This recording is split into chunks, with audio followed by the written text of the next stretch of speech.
Три последователни рочишта на судскиот процес наречен Монструм се одвиваат за затворени врати за јавноста. И денешното судење продолжи без присуство на новинарите, бидејќи судечкиот совет на Скопскиот кривичен суд продолжи со престушување на нелегално престушуваните разговори. Зашто точно се однесуваат разговорите и кои се соговорици не може да се каже, бидејќи тоа не го дозволува ниту законот. Но од она што може неофицијално се дознае, телефонските разговори се однесуваат на обвинетите. Скопскиот адвокат Насер Руфи цени дека од овие разговори може да се констатира дека сега обвинетите не се сторители на масакрот кај Смилковското езеро, но и тоа дека од она што го слушнал во текот на денешниот ден може да се откриат нарочителите на петкратното убиство кое се случи на 12 април 2012 година. Овие разговори кои ние ги предложиме, а кои не беа предлог на обвинителството, мислам дека ќе ги расветат некои многу битни моменти со овој кривично правен настан.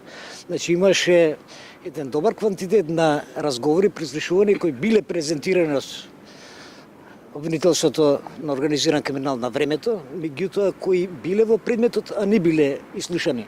Ние како бранители ти ги предложиме и во стадиум комбинирано би рекол се одвиваат прислушувања и на тие разговори што ни ги предложиме, а и на старите веќе што се слушнати од старото јавно обвинителство, од организиран криминал. Правната застапничка на семејството на убиените момчиња, адвокатката Дафинка Ивановска, појаснува дека со судењето може да се слушнат и неколку нови телефонски разговори кои како доказ ги предложило специјалното јавно обвинителство. Ивановска проценува дека вратата на судицата за новинарите ќе остане затворена барем уште на 2 до 3 рочишта. За бруталното убиство на тинеџерите Филип Славковски, Александар Најчевски, Цветан Чоацковски и Кире Трпковски, како и Борче Степковски од Скопското село Црешево, кривичниот суд на 30 јуни 2013 година изрече првостепената пресуда со која браќата Африм и Агим Исмаиловиќ, Алил Демири, Фейзи Азири, Хаки Азири и Сами Ѓута беа осудени на казна затвор до животен затвор. Со пресудата, еден од обвинетите беше ослободен од вина, но затоа пак со пресуда на апелациониот суд беа потврдени претходните пресуди за сите други. Подоцна, предметот беше вратен и укинат на повторно одлучување, но од пред 2 години тој е во рацете на специјалното јавно обвинителство.